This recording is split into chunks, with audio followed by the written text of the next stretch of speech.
भोरे में बघवा के कई के सवारी बोला मैया जिया गईली हमरा दुआरी भोरे में बघवा के कई के सवारी धनी चौका पूरा हाली देर होई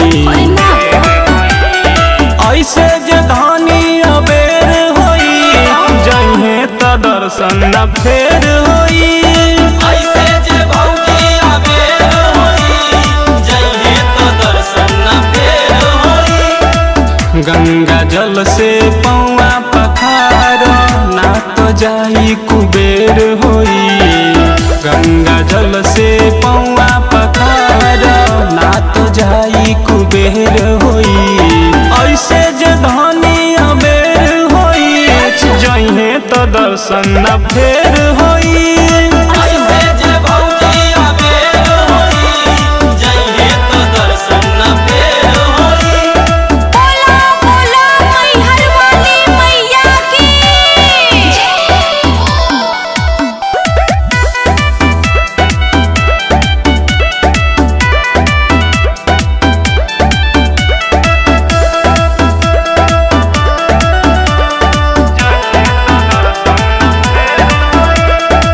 थाली में हाली रतिया ले आवा माथे मुकुटावा चुनरिया ओढ़ावा कोहरी ना रउआ झूठे खाली हाला एही से मनवा हमर मुजाला करते न बानी घबराई मत थाली में हाली रतिया ले आवा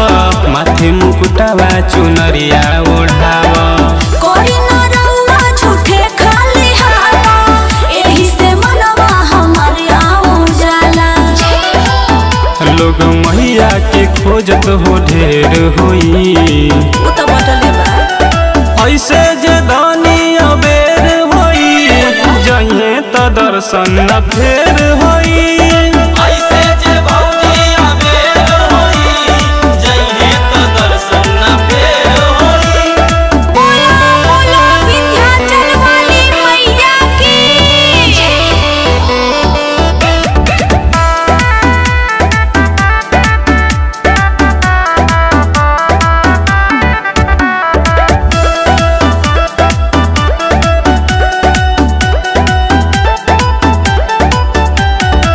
का बाटे मरजी रजिया सुनाव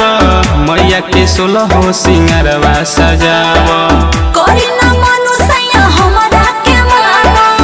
राजू रायल के बजा दीना गाना ए जी बजाई ना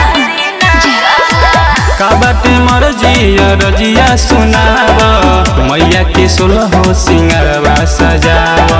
कोरी ना मनुष्य हमरा के माना राजू रायल के बजा दीना गाना